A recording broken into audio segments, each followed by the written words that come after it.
All right, it's 6:30. We can go ahead and get started. I appreciate everybody being here. I wish we had a little bit better of a turnout than we do, but that's all right. I don't care if there's one person sitting here. We'll have this conversation.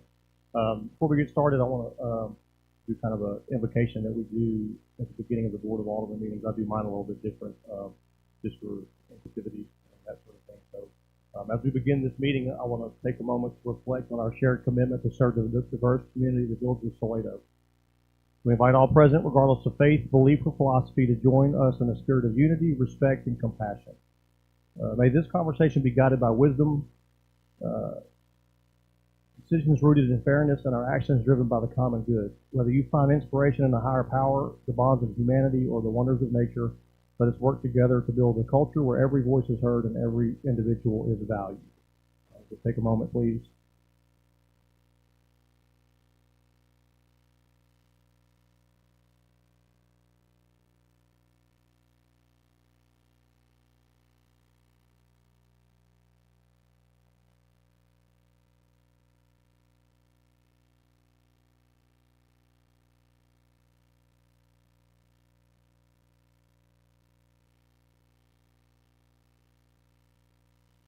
Okay, thank you.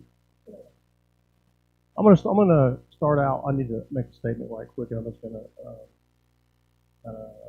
share something about me with everyone in attendance and anybody who may be listening on YouTube, because I don't want there to be any misunderstandings or misinterpretations.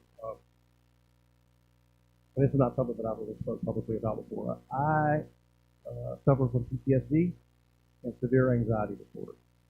I have been for the past week and a half dealing with some of those issues, even today. Not related to any of this. I don't know what triggers it. I don't know when it comes on.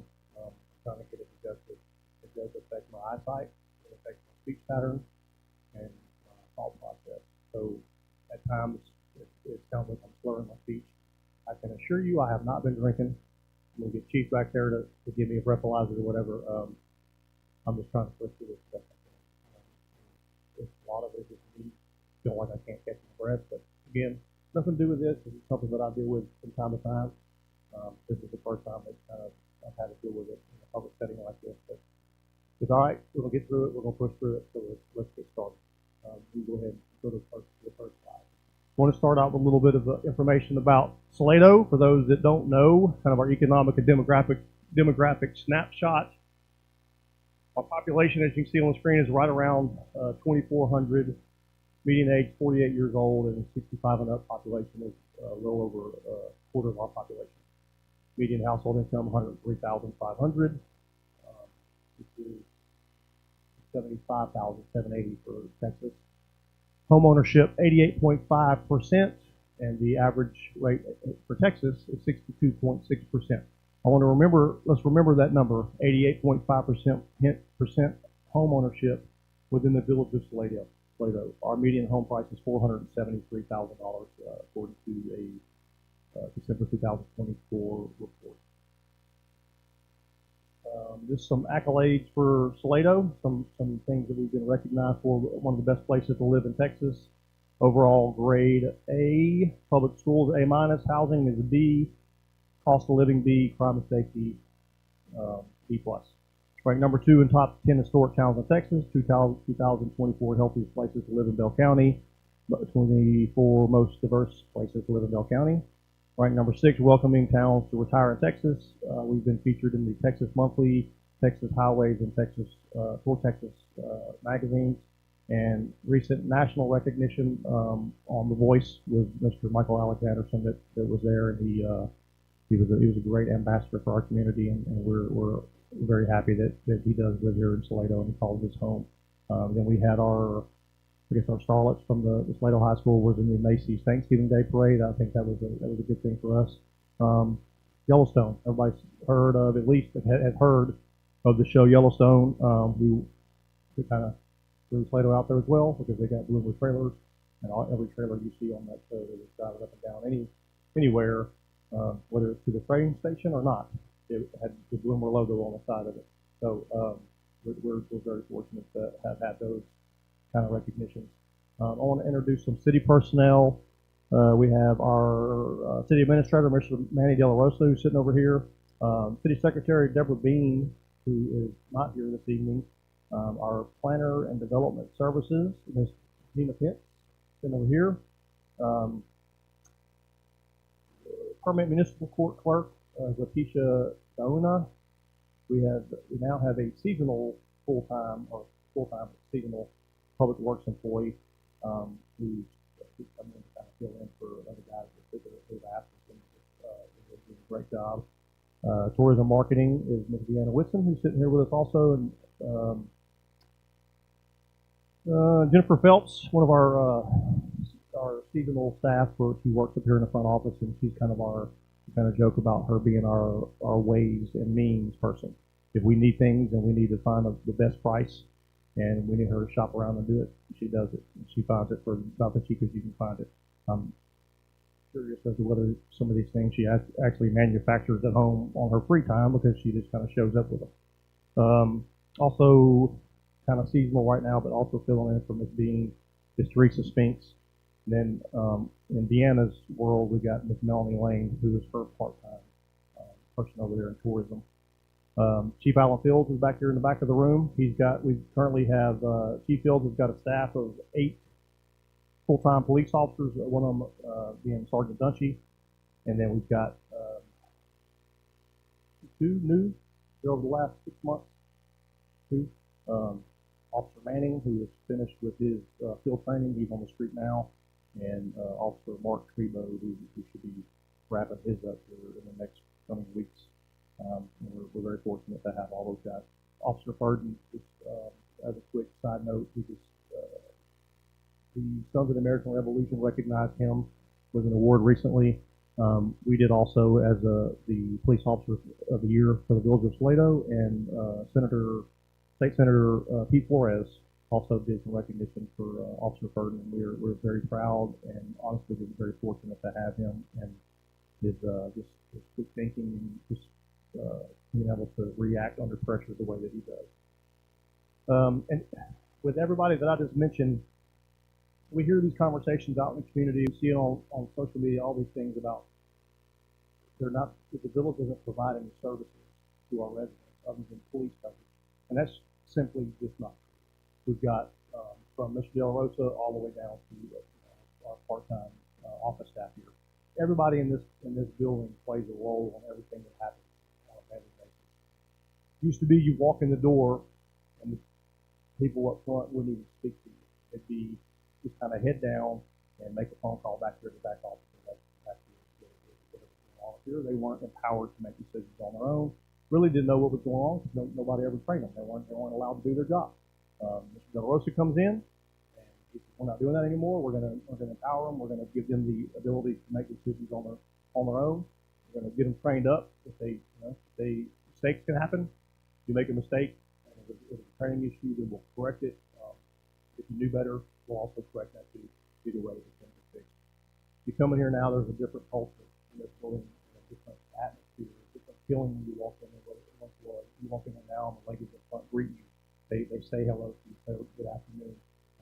They're very helpful in what they do. There's not a lot of having to wait around for Manny to come out of his office and come back here and answer the question. They can actually answer the questions for you, and that's our staff here. Even with Deanna down at the visitor center, she's down there. But across the board, everybody that is under our employee brings a very valuable service to the village. Without Jennifer, without Teresa, without Letitia, Letitia, for example, the permit clerk, she's the one collecting these permit fees for things that are going on in the village. Things that in the past, there was really no rhyme or reason for the way that permit fees were collected, the dollar amount per permit, compared to what they are now. Now there's a very structured schedule as to what that rate's going to be. It's been there actually. It just wasn't being followed. It was basically depending on who you were when you walked in that door as to what you were going to get charged. And we're not doing that anymore. It's the same rules for everybody. Moving on to the next one, please. Just some quick updates. The investigation on the village's finances. It is currently under investigation. And that's all I can say. And honestly, I wish I could give you more information on it. I started to alluded a little bit to it during the last town hall meeting, and Chief Fields was doing backflips down there. and I think I saw him reach for his gun at one point, so I stopped. The general election on May 3rd, 2025 is to fill 3 vacant alderman seats. Mayor Pro Tem Bell, his seat's going to be vacant. Also, Alderman Graham, and then my vacant seat that I left vacant when I was elected as mayor. Also, a special election on May the 3rd, 2025 on reducing the tax rate, which is really the reason that we're here to have this conversation today. And just give us some information. I'm probably going to give you some information today that you were not even aware of. The last town hall that we had, this was a packed house, and probably 95% of the things I said, people were out here that were just, and I'm aware there were people here that don't think that I should be standing up here, and they were here just to troll me. But 95% of what I said, they were nodding their head in agreement, and they walked out of here with a clear understanding of what just happened and what are we doing to get ourselves out of this. So we'll talk about that more in a little bit. Let's start out with talk about some of these development agreements. The sanctuary development agreement. The 45-year agreement with the original signed in November of 2015, and then the Village of Salado updated it with an amendment in November of 2022. As you can see on the screen up there, the property tax grants, tourism marketing agreements, all those kind of things, our hot funds, portions of that are going back to the sanctuary development, as well as 50% of the property taxes that we collect on any home that has anything to do with the sanctuary development. 50% of that goes back to the developer. I believe it's going to go back to Mr. Hanks' family, which would be for the next 20 years. 15 years from 2022. I think originally it was at 45 years, and they ended up negotiating that down. And then impact fees for them to tie into the wastewater treatment plant. You know, we've been talking about impact fees and people who paid, who hasn't paid. We're trying to figure out who's connected, who's not connected.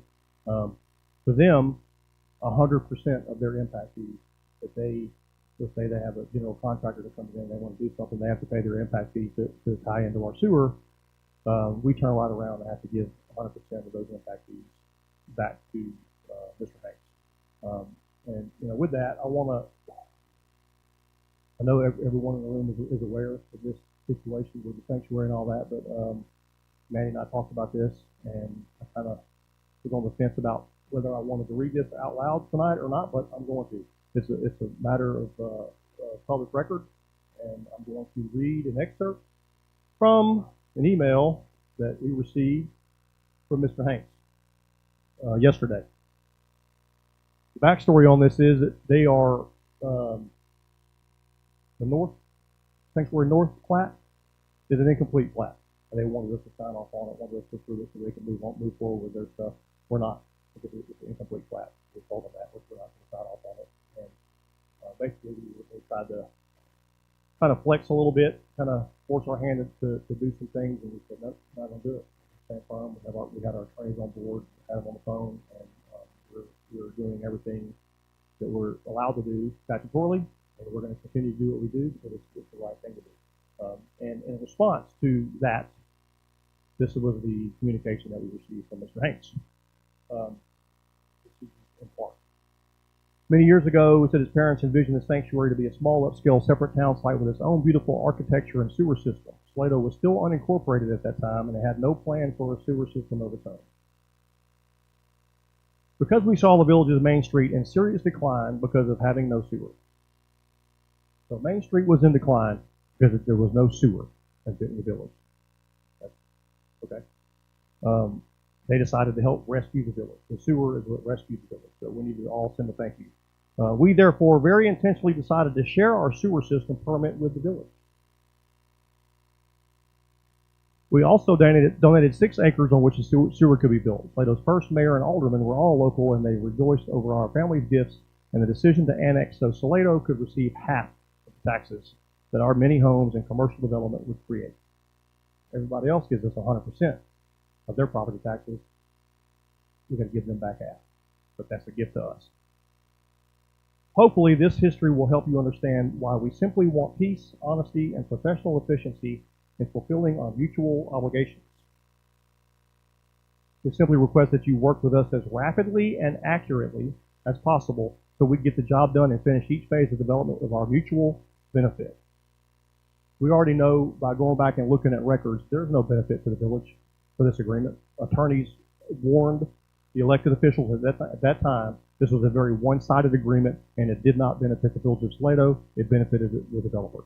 And I know I'm going to get phone calls about this. I'll probably get some hate mail about it and probably some threats. And I'm okay. I'm not saying anything that's not true. It's not very well documented. But just these type of statements here. Every time we build a house or construct a beautiful building in Salado, Salado is blessed through half of the tax created, so somehow that needs to be communicated to the mayor, the alderman, and the general population.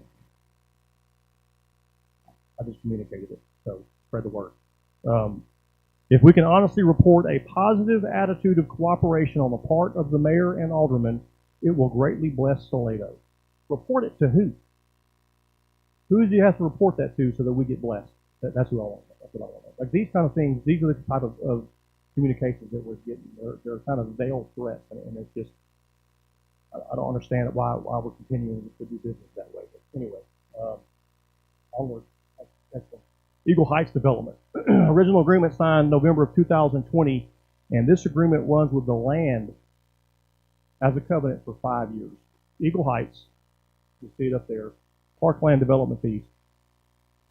The elected officials at the time actually voted on August the 6th, 2020.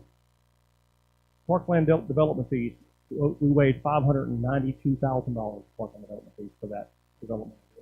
And another $540,960 for wastewater impact fees. That's $1.13 million in fees that were waived for this development over here. And it gets better.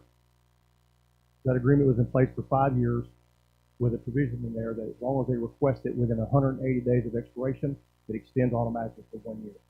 They're selling that property to D.R. Horton, and that's why that D.R. Horton office building is going on the corner over there. And they're not going to pay any impact fees, because it was waived for that development and it follows the land. It was written in that agreement. I will say this about D.R. Horton. Because of the agreement that was over there, sidewalks were waived as part of our subdivision ordinances. This required sidewalks. That was also waived. So we got $1.13 million that was waived and the requirement for sidewalks for the entire development. We requested from D.R. Horton that they put in sidewalks, and they did so we do appreciate that. That's one of those things about being just a good steward in the community. If you're coming in here, it doesn't hurt to step up and help out a little bit. Good. The current tax rate, 48.6 per $100 evaluation. The voter approved tax rate is 36.12. And sitting down and looking at it, for every 1 cent of 48.6 cents, every 1 penny brings in approximately $38,000 of property tax revenue.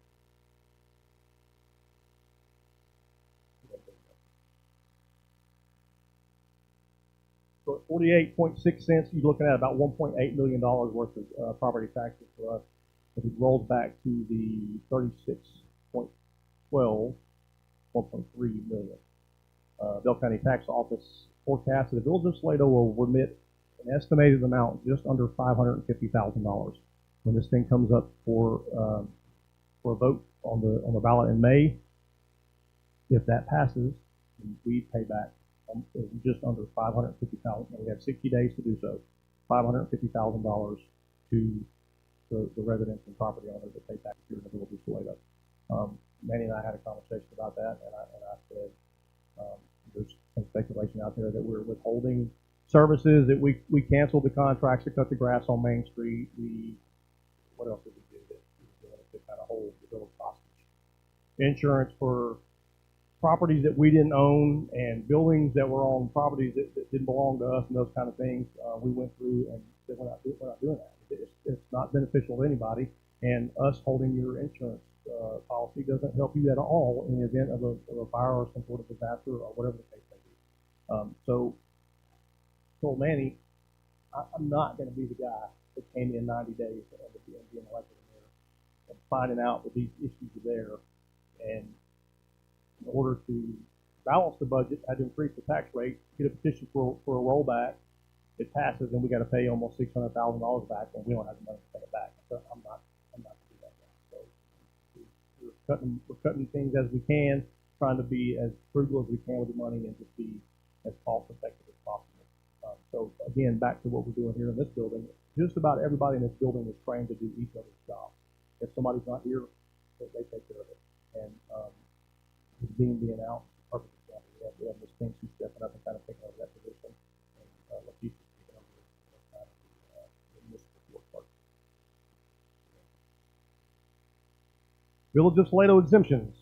I'd be curious to know here, show of hands here in a minute, how many people did not know about this.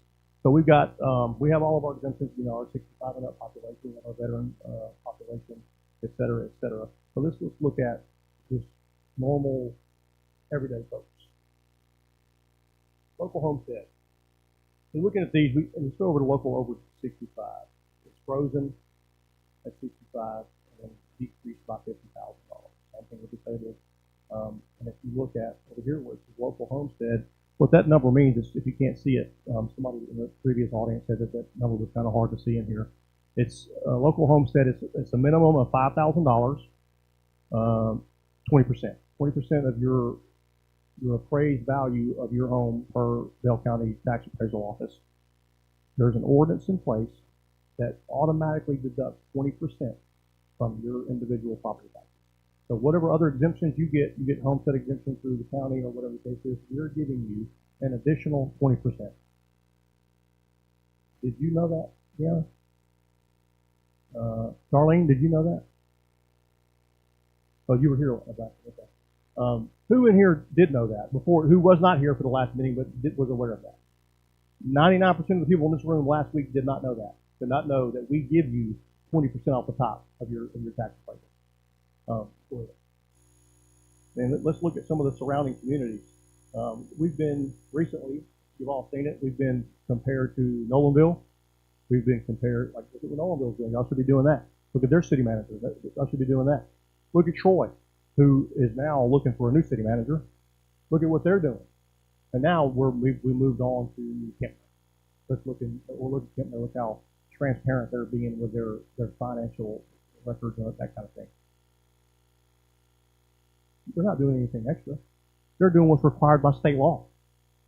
You can walk in here. The thing is, they say, well, and I saw the article and I read it, and I think it was the city manager was saying, yeah, we make it easy.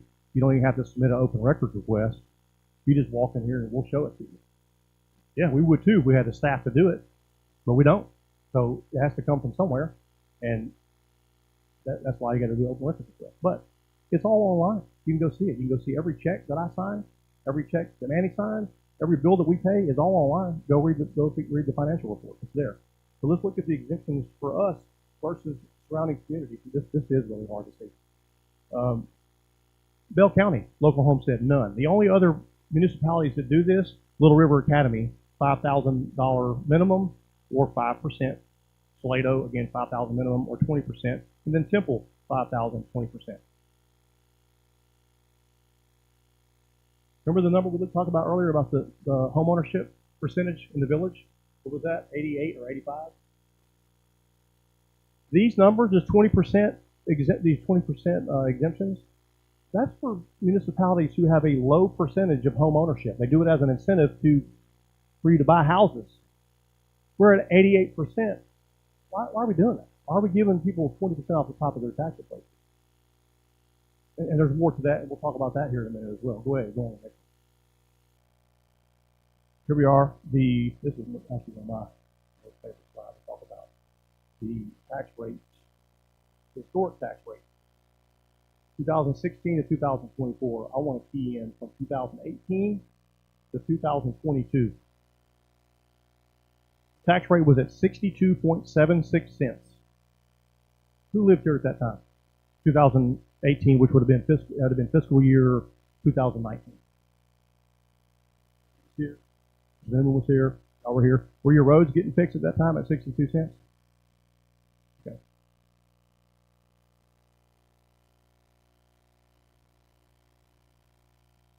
No, I'm talking about expensive. I mean, getting these potholes fixed and all these things that are here. Did that get done at 62 cents? Okay, so we had something about chip seal. Okay. Anyway, the roads didn't get fixed. So my question is, at 62 cents, almost 63 cents, where was the outrage that your roads weren't getting fixed at 63 cents? Where was the outrage of the lack of services that you get for the village?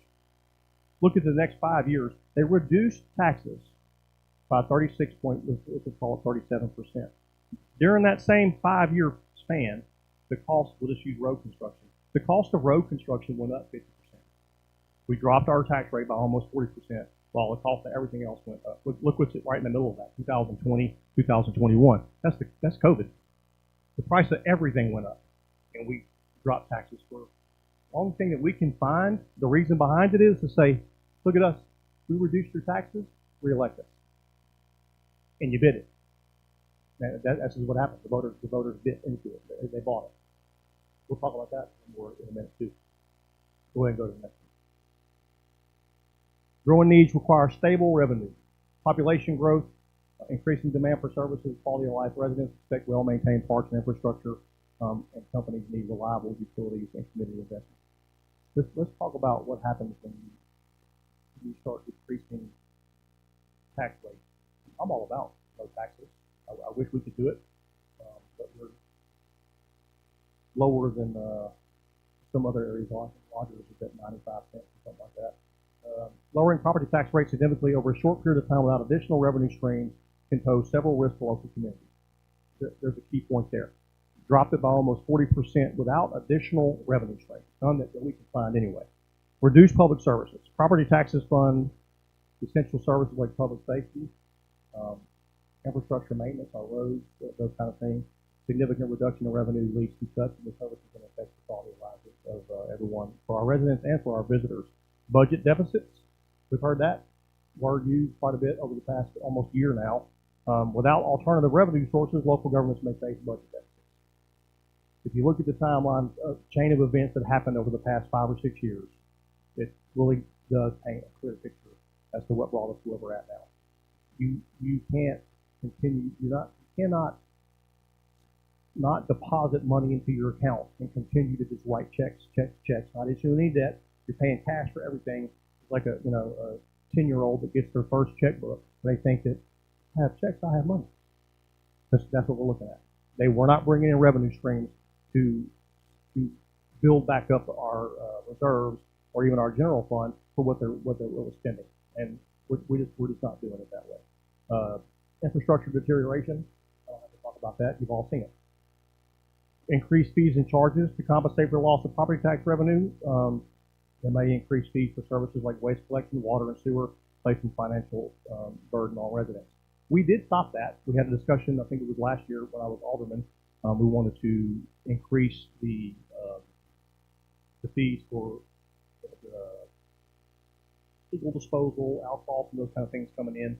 And we decided, no, we don't want to increase it. All that is just a kind of a de facto tax increase for our citizens. If we make them pay more to do business here, they're just going to pass on that increased rate to the consumer. And I'm not a big fan of that. Go ahead. The long-term risk for Salado, rising maintenance, backlog, and cost. We're already there. I mean, backlog. We're at a backlog at this point. At just about every road that we have here needs somebody needs to put their hands on it at some point. And I say that jokingly, but I said when I was running for mayor that I was gonna fix the road. I was gonna fix the potholes, and I am. I got out Friday 3 weeks ago. Me and Joe Oliver and Donald Oak and fixed 3 or 4 potholes over on Smith Ranch, and then the following Sunday, myself, Fields, Joe Oliver, Tommy Prater, and Mike Foster got out, and we fixed holes from about 10 a.m. till about 3 in the afternoon. Yeah, did it ourselves. Get out there and just get it done. I'm not making excuses for anything. I try to be a resourceful problem solver, so that means that, okay, we don't have the money to pay a contractor to come out here and do it, then we're going to do the best we can. And I don't mind rolling my sleeves up and putting on my work boots to get out there and do it. Matter of fact, I love it. I went and worked cattle one day, just to be able to get out of the village and clear my head a little bit. We hung out with a bunch of people, did about 30 head of cattle Monday. and had a cow step on my foot. Thought I broke it, but I'm okay. Diminished ability to attract new businesses. Nobody wants to come to an area where your infrastructure is not great, where the roads are not great, and they're just not being maintained. We are in conversation with new businesses. I can't really speak to that, and thankfully, the people that we're in conversation with, even developers, they're not looking for anything. They're not looking for any waived impact fees. They're not looking for any handouts. Not looking for anything. They want to come here, and they know that it costs to come here.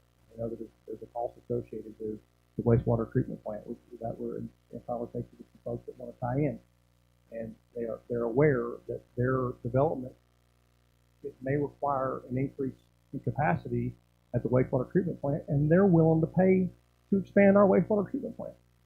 Those are the developers I want here. Those are the developers that we want here. Because if they have the funds and the means to do that, they're going to build a quality product. This is not some junk that's going to come in here and 2 years down the road. It's going to fall apart and they're on their way and they've already gone to the next town. So we're having those conversations. We're trying to bring them in, but even if we brought them in tomorrow, we're not going to see any sort of return on any of that, and probably for another 2 years. So we gotta do what we got to do now. We did just bring in the Holiday Inn Express on December 30th. We annexed them into the village. That's worth an additional $25,000 to $30,000 a year in property tax revenue, and that will go up because they're ready to expand over there and do some improvements.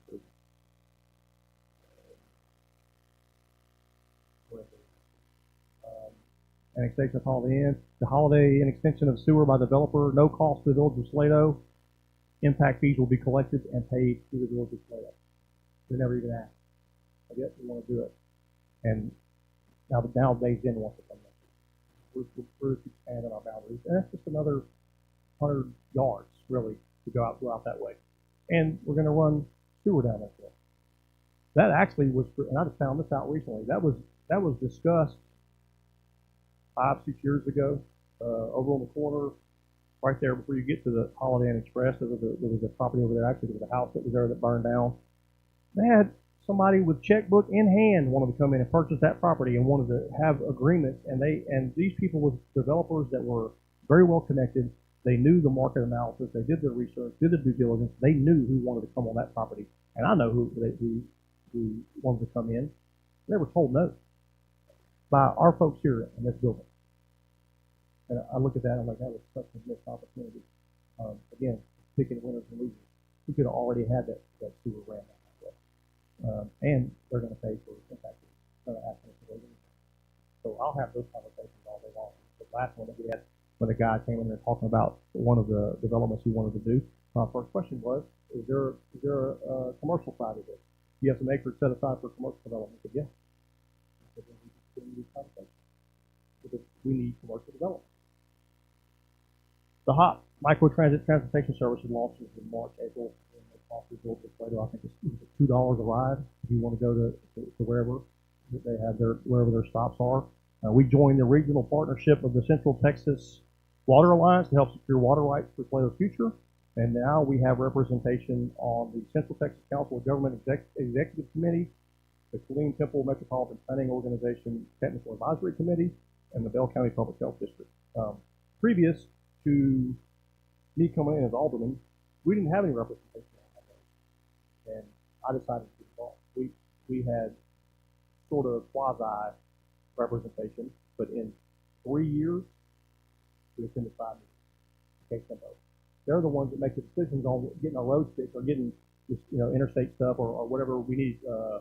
Was it Center Circle, Royal Street, all those things that we have that are kind of on the books to get done, that goes through KTEMPO. They're the ones that schedule all that and list where it's at on that priority list. So we now have a seat at that table, and it's a voting seat. So we have a say in what happens in Salado. That's not just us. I'm also the representative for the small and rural communities. It's not specific to Salado. It's for all of Alabama County. But yeah, we're very well represented now when we were not in the past. I think that's all I have now, and I'll go ahead and open this up for questions. I'll say this is not like a typical Board of Aldermen meeting where we're going to get up here and have public comments and we're going to just be able to debate on anything. we're going to have conversations about what I just talked about just now and answer questions pertaining to this. I'm not interested in getting in a debate about anything else, about whose grass is too high or any of those things. Let's talk about this, and I'm happy to answer any questions that I can. Yes, sir.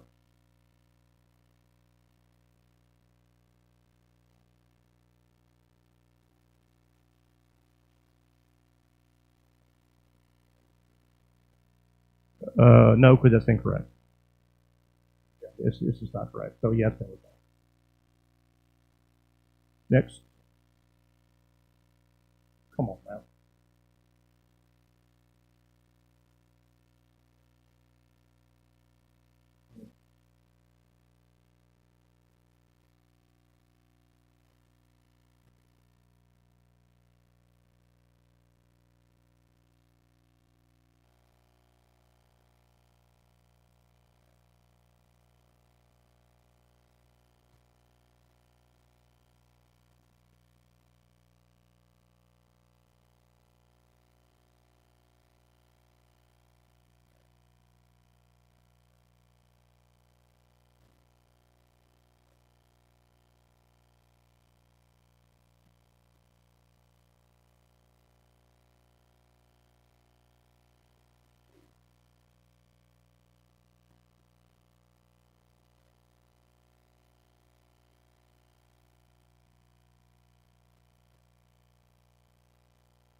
Sure. I don't have those numbers with me. I'm happy to get it back to you. But looking at those, when we had those discussions and we sat down to plan this and how we were going to kind of present this, all that was taken into consideration. We did look to see, like, is there an uptick in what was coming in, and not really, not enough.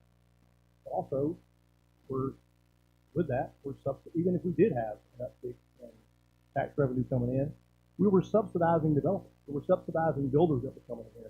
They want, and obviously to keep the math simple, they come in here and they want a permit to do whatever on their home. And okay, $100. Okay, $100 to do permit. They paid their $100 to go back. And then it came time for the inspection. Well, the inspection cost $200. So we were out of pocket $100 on every transaction, on every permit, because we were subsidizing. Not only that, engineering fees, inspection fees, attorney fees, any other fees that were affiliated with that, they have to pay it because they paid their permit, and we paid for the rest of it. And it's out there. It's all part of public record, so take a look. And those are things that we are not doing that. To sit down probably twice a week. I got to sign when we're done here. Checks. I go through, and Manny puts the invoices on the back of the check. I'm looking at it, and if I have a question about it, I push it to the side. I get through the ones that I know what it is, and the rest of them I'll push to the side. When we're done, he and I have a discussion about it. What is this? Most of them I'll say MRB, which is our engineer, and Bickerstaff, which is our the attorneys that we use, our law firm that we use. I'll ask them. Because most of the time those invoices are substantial. So I'll ask for any of these for development that we can charge this back to across the board. Yes, and they are flipping turning right around and submitting invoices, and we're collecting. We're collecting from folks that hasn't been. We're going back and looking at people that were tied into the sewer and had to pay. People that didn't pay the sewer impact fees. They're getting shocked because they're getting these invoices from us for wastewater impact. Like, well, we have an agreement. Yeah, where is it? You got it in writing somewhere? Because if not, it doesn't kind of hold up. So we're just not doing that anymore. And there's a lot of things that, unfortunately, a lot of documentation is missing. We just can't find it. Whether it's stored, improper storage, or whatever the case is. We were finding boxes of, by we, I mean Manny and his team, his staff, over here in the maintenance shed that is not climate controlled. All you really do is cut a lock and you get in there. And boxes, stacks of boxes of official documents, things that were signed by the mayor, things that were signed by the village administrator, over there for the rats to get to and bugs to get to. I'm surprised that most of that stuff even survived. And there are things, and we found some agreements in there that where did this come from? And it's stuff that was just kind of thrown over there willy-nilly, not labeled. They had to go through page by page. I don't know how many boxes it was total, but go through their page by page and figure out what was what. there was just no rhyme or reason. Let's talk about real quick about citizen engagement feedback. We put a survey out from October 10th through November 1st. These are results of the survey. The survey was conducted by request from the Planning and Zoning Commission. What do you value most about living in our city? I'm just going to hit on the highlights. Small town feel, walkability and safety, charm, quiet. Small town feel, I hear that a lot about small town feel and charm. Small town feel has nothing to do with the buildings in Salado.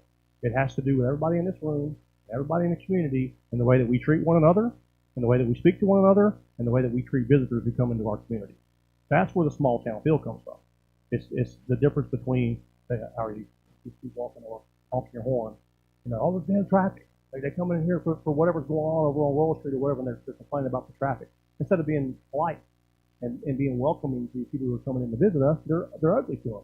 They're ugly to one another. Go on right now to Salado people or any of the other 150 Salado pages out there, and somebody's being nasty to somebody on there, and it's ridiculous. That's what's going to kill the small town feel and the charm of our community, not the building. What are your top 3 priorities for the city's development over the next 10 years? Commercial growth was number 1. People think they have suppressed commercial growth for so long in this community. And to Bobby's point about, this new rooftop coming in, and, around that same time, 2020 was about 21, we were campaigning for the emergency services district. So we kind of knew what those numbers were and what new was coming in, but there wasn't enough coming in to sustain what we wanted to do. You cannot do it off the rooftop. It's not enough, especially when you have all these exemptions out there and they're waiving everything for everybody. It doesn't do anything for us at all. Commercial growth that increases tax base, road repairs and maintenance, and water, which we don't own the water, so that's Federal Water Supply Corporation. So the top 3: commercial growth, road repairs and maintenance, and water. What types of housing options? Neighborhoods with well-connected streets, no apartments, senior living, no tract homes.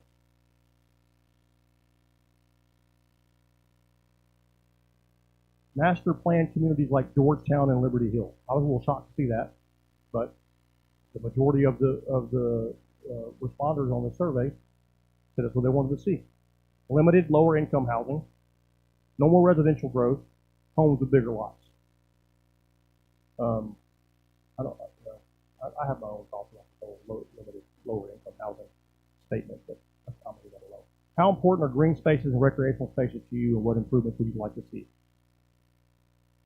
It's especially important. The question is, how important are green spaces? It's especially important. They want to maintain and cut down overgrowth to create walking trails throughout the village, trail paths, and more parks. Biggest concerns regarding the city's infrastructure: allowing more neighborhood developments will destroy the charm. Again, we talked about that. Water supply, we have no control over that. Road repairs, road improvement, and widening. Pedestrian safety and parking. Parking continues to be an issue for us. Additional remarks: they want to keep our community in a high-income area, expand commercial businesses, again, upgrade our water system, figure out a way to annex property into the village to help with property taxes, and offer more shopping and sit-down restaurants. Maintain our charm, safety, and small, friendly town environment. Keep our city safe and compliant. Focus on economic development. Keep our city safe and compliant. There are folks out there that say that we have too many police officers. We have enough police officers that we run 24/7 coverage. We have a shift in the morning, we got a mid shift that comes in, and then a shift that comes in the evening. So really, with the exception of about 2 or 3 hours, you've always got 2 police officers.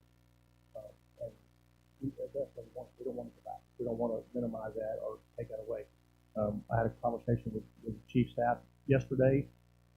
They had some concerns. They heard some of the chatter around town about we need some police officers. And they were concerned. The chief came to me and said, "Hey, they're scared. They want to know. Should I be looking for other jobs? So let me know when your next staff meeting is, and I'll be there." And we had that conversation. And Danny and I talked about this at the very beginning of the budget process. PD's budget is off limits as far as I was concerned. Chief submitted what he needed. As far as I was concerned, that's what he needed. That's what he was going to get. He's got his officers. they need vehicles, they need equipment to do their jobs effectively and safely, and make sure they go home at the end of the night, even down to their body cameras and their dash cams. They went for a while with body cameras, dash cameras that didn't even operate properly. And that's required by law. They couldn't even make a traffic stop because they didn't have cameras to be able to document the traffic stop. Which, even if it wasn't against the law, I don't know if I'd want to make a traffic stop at this day and age, Chief. You go to stop somebody and they accuse you of all kind of stuff, and you had your hands in your pockets the whole time. And so for that reason, whatever they need, they're the ones out there doing it. And I'm a big advocate for the police department. These guys are as well, and we're very fortunate to have the team that the chief has put together. What other questions you got? We've got about 15 more minutes. Yes, ma'am.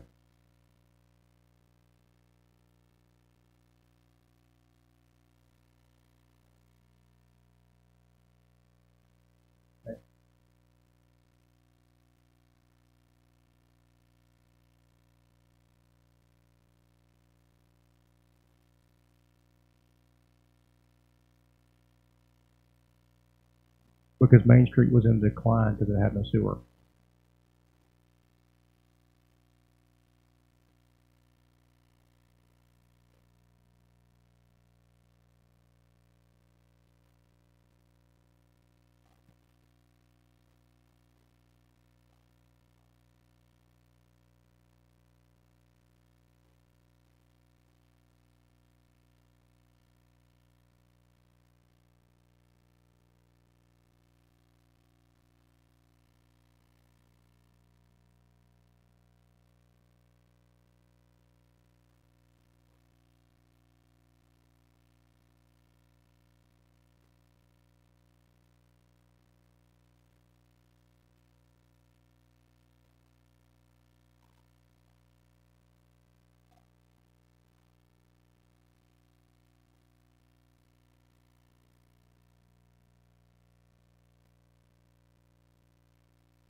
It is.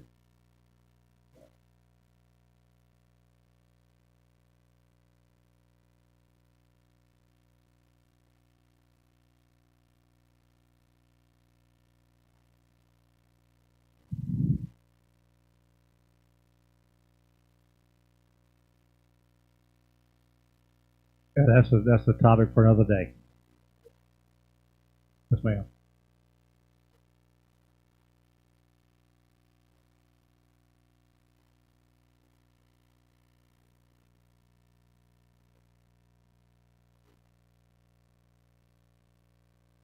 Mm-hmm.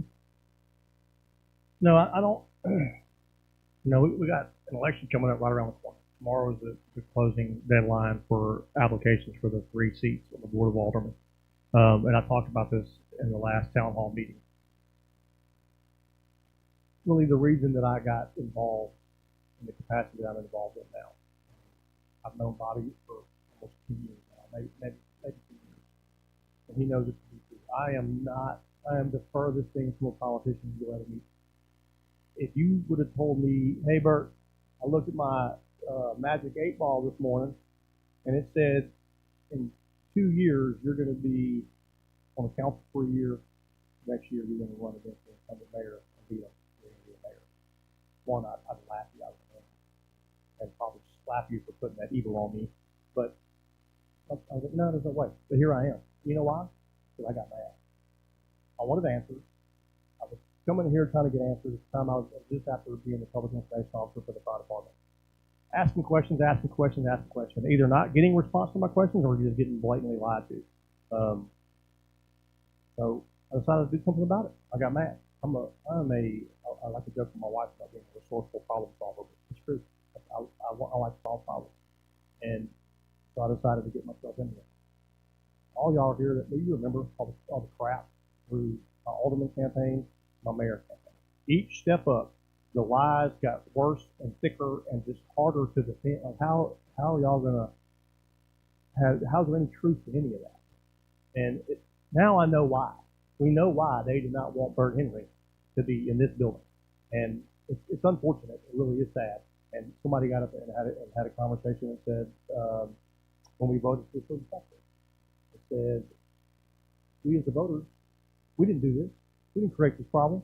Why are we having to pay to correct it? So I'm gonna make a statement. It's gonna be an unpopular statement, and that's okay. But I'm gonna put myself in this category too. At the time, I wasn't an elected official. I was a voter. I have to take responsibility for the folks that were sitting up here that made those decisions because I voted for them. People in this room voted for them. People out there voted for them, time and time and time again, and putting the same folks back in here. Where was the questions then? Where were the questions when everybody thought everything was good, but your roads weren't still getting fixed? Even though promise after promise after promise, and this didn't get done and that didn't get done, your questions didn't get answered. Where was the outrage then? I said in my alderman campaign, I was running on transparency, citizen advocacy, and advocating for local businesses, and accountability for village government. And my first 6 months as an alderman, you want to talk about ultimate accountability? Have the mayor censured for violating people's First Amendment rights. That's accountability. And don't you think that took some? That was not an easy decision for me to make. But at one point, enough becomes enough. You got to do what you got to do, and that's what needed to be done at the time.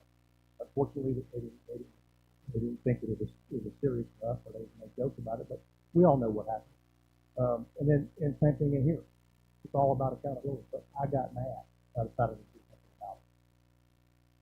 I don't say that to say, look at me. I'm saying I'm not any different than anybody in this room. Jesse put in his packet. Linda put in her packet. Like, quit just complaining about things and become a part of the solution.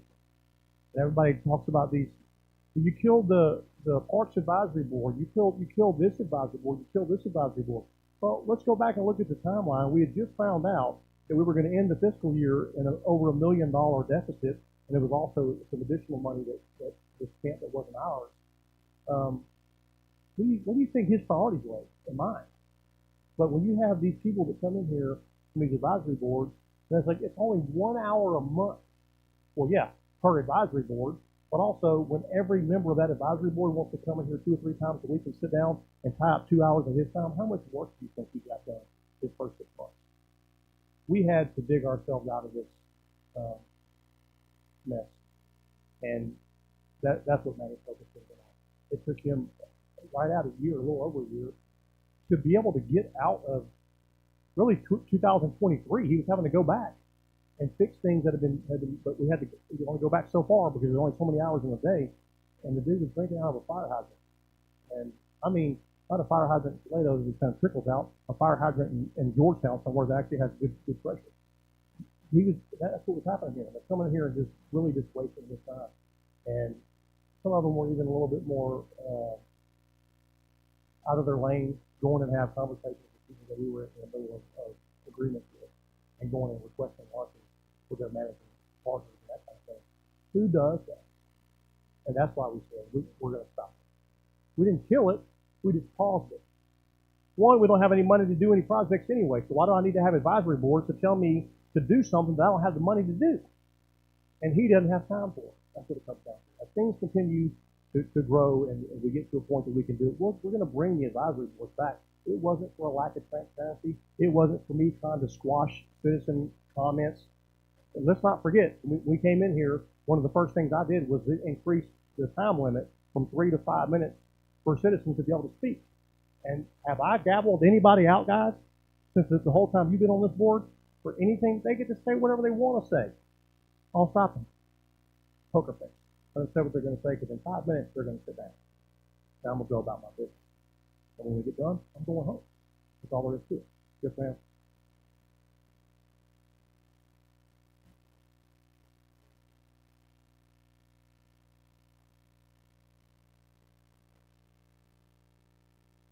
That's something that we can talk about.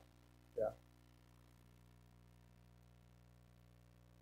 Well, and really, you should have maybe one ETJ rep on each board because they're our neighbors and they're going to come and it does what we do does affect them, and I think that's just being a good steward and being a good neighbor. Maybe we can talk about that at a later date. In closing, now that my mind is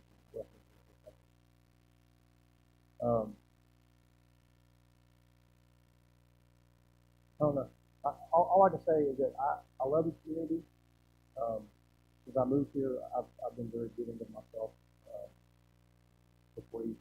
I really don't have a lot to show for it other than don't sleep well at night. And have to see some things that I'll never be able to unsee, and things that I'll carry with me for the rest of my life. But I did it for free. And I was asked yesterday would I do it again, and the answer is 100% not interested. This is who I am as a person. What bothers me the most is that I'm human. These guys are human. I said these things during my campaign for alderman and for mayor, and I stood up here a few meetings back. People were just kind of up in arms about what I was doing. I asked the question, how can anybody be surprised by what Bert Henry's doing? Because I said I was going to do it. But there should be no surprise. And they come, and it's just like I told my wife and my son. Our friends, before I got elected, those are our friends. You're going to have people come out of the woodwork and want to be your friends.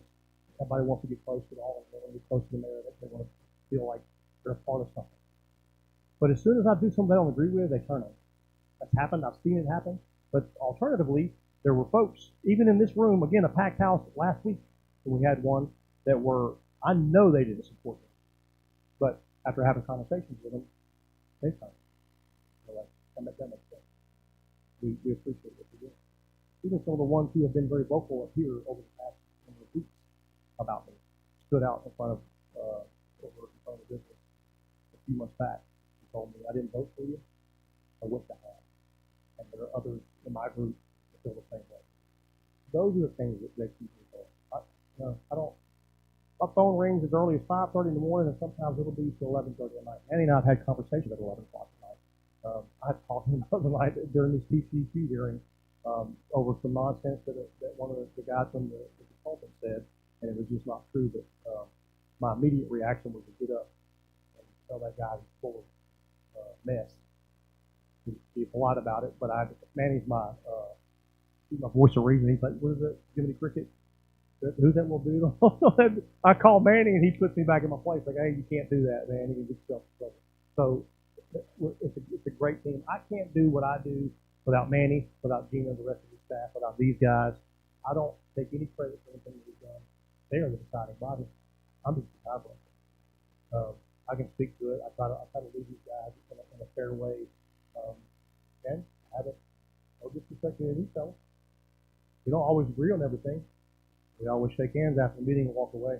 We may go have a beer after, because that's who we are as individuals. That's the way it should be. Anybody else? Thank you, sir. I appreciate that. We appreciate that. And for those who don't know, that's Alderman Michael McDonald, Alderman Zach Hurst. Here in the next few months, we're going to have 3 more folks here too. Unfortunately, we got Mayor Pro Tem Bell and Graham not able to make it tonight, and they are not willing to do it. I appreciate everybody being here. I know y'all had other places that you could have gone on a Thursday night, and you decided to come hang out with me instead, so I do appreciate that. I'm not buying you dinner after this, so y'all go do your own thing. Yeah. Thank you, and my number's out there everywhere. You got questions? We're going to hold 2 more of these, March, the second Thursday in March and April. So, and I'll continue to add to this as I think of things, and as people continue to ask questions. So, again, thank you for coming out tonight. We really appreciate you being here. And if you need answers, if people ask you questions, you don't know the answer to the question, give them my number. I know everybody in here mostly personally. You have my phone number. Give them my phone number.